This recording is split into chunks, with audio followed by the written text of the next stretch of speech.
Seumpama biji. Shalom, selamat pagi saudara Tuhan. Kembali kita dalam renungan pagi hari ini dan kita sedang membahas satu tema, yaitu menjamah kuasa Tuhan.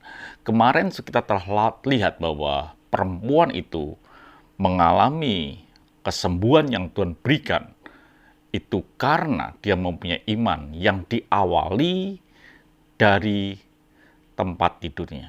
Kita lihat ayatnya lebih dahulu di dalam Matius 5 ayat yang ke-28.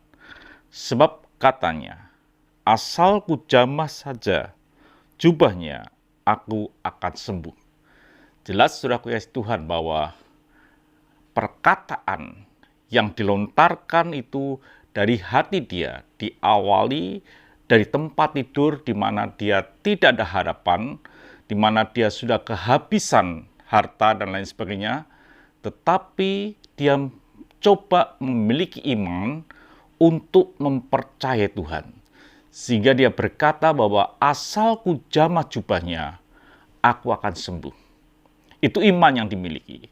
Tapi satu hal yang perlu saudara sadari, bahwa iman yang kita miliki ini, itu harus menjadi iman yang bukan tanpa tindakan, tetapi harus disertai dengan tindakan. Di ayat yang ke-27, Markus 5 dikatakan jelas, ini sebuah tindakan yang dia lakukan. Dia sudah mendengar berita-berita tentang Yesus. Maka di tengah-tengah orang banyak itu, ia mendekati Yesus dari belakang dan menjamah akan jubahnya.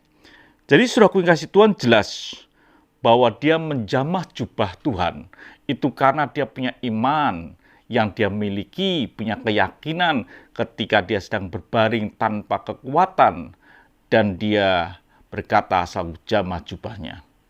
Ternyata iman perlu apa yang disebut dengan tindakan.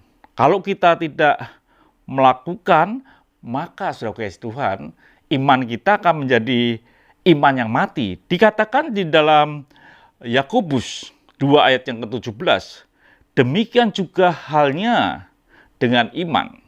Jika iman itu tidak disertai perbuatan, maka iman itu pada hakikatnya adalah mati.